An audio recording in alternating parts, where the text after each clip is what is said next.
This video has been up for years. This video has got to be at least, I don't know, man. Maybe we can see when it was put up, but it's older than that because I've seen it several times. This is Bashar. He's a Palestinian Jordanian, and he's a Harvard graduate. And you can see his shirt says something to 2016, but I done seen this video a lot of times. So this is some of the information that even when you deal with the Masonic writers coding information in books and words, and they'll use other places to describe other places, and they'll switch places around.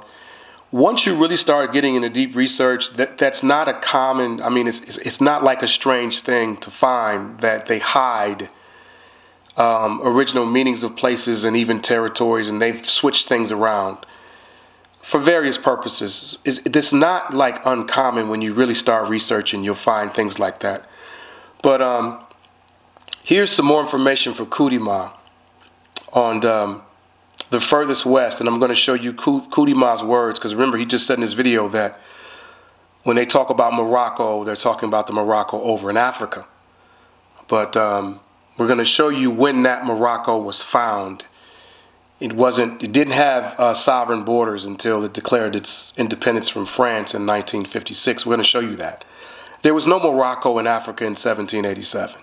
Okay, it was territories in the Americas.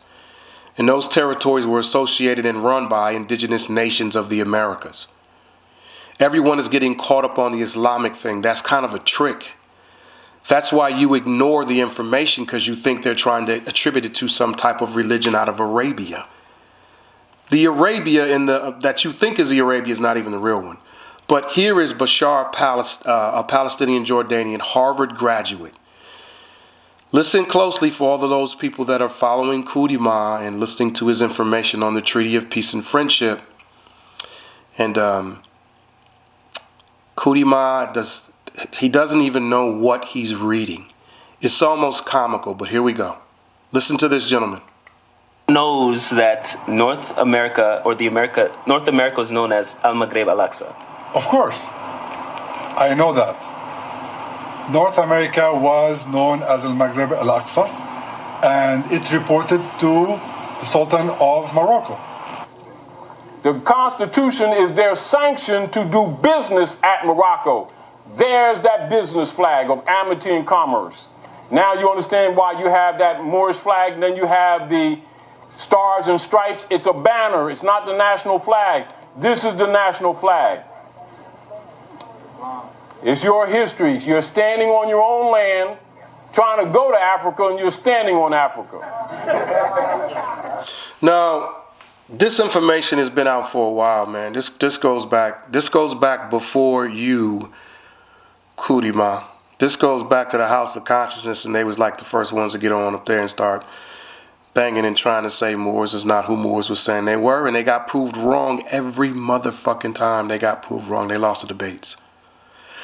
The biggest debate was between a Mason, he's a Mason first and not a Moor, Sharif Bey, and Dr. Reggie, about Morocco and Moorish science and the Moorish Science Temple and all that. It was a first round knockout. Some of these debates that you're saying, you know, you kind of putting up information saying that you're proving all this stuff, and you're not. You're not doing anything but confusing more people. When you talk about a treaty that had to do with commerce, and you're making it appear to be the treaty had to do with land. There's some more information for you. Maybe you all need to hear it again. Let's go back and play it one more time. We want to make sure you hear it. You need to hear it again, okay? You need to hear it again. North America is known as Al-Maghreb Al-Aqsa. Of course, I know that. North America was known as Al-Maghreb Al-Aqsa, and it reported to the Sultan of Morocco. The Constitution Now, once is their sanction. I also want to tell you this, that the meaning of Al-Maghreb Aqsa, Al-Maghreb is the furthest west. So we're going to come back and we're going to play Kudima's own words about where the furthest west was and what it meant. We'll play his own words. We'll be right back.